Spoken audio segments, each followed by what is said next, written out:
ST कर्मचाऱ्यांना राज्य सरकारी कर्मचाऱ्यांप्रमाणे वेतन द्या. संयुक्त कृती समितीच्या वतीने दिले आमदार मान्य समीर कुणावर यांना निवेदन.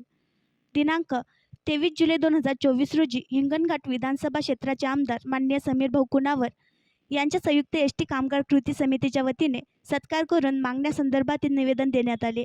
राज्य सरकारी कर्मचाऱ्यांना जे मिळतं ते एसटी कामगारांना का दिल्या जात नाही? कामगार आपल्या जीवाची पर्वा न करता अहोरात्र प्रवाशांची सेवा करतात, मग एसटी कर्मचारी अजून मागे का, असा प्रश्न सुद्धा कृती समितीच्या वतीने आमदार महोदयांना करण्यात आला. आम्हाला राज्य सरकारी कर्मचाऱ्यांप्रमाणे वेतन देण्यात यावे या मागणीसाठी येणाऱ्या 9 ऑगस्ट 2024 क्रांती दिनापासून बेमुदत धरणे आंदोलन विभागीय व आगार युनिट स्तरावर करण्यात येईल, असे कृती समितीच्या वतीने सांगण्यात आले.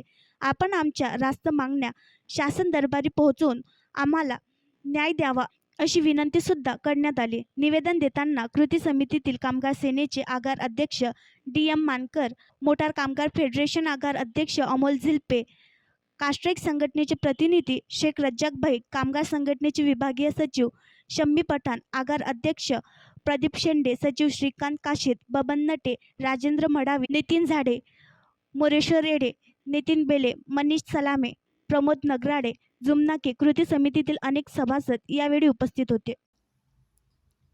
आणखी नवीन व्हिडिओ पाहण्यासाठी आमच्या देशमुख एक्सप्रेस न्यूज चॅनलला सबस्क्राईब करा, लाईक करा आणि शेअर करा.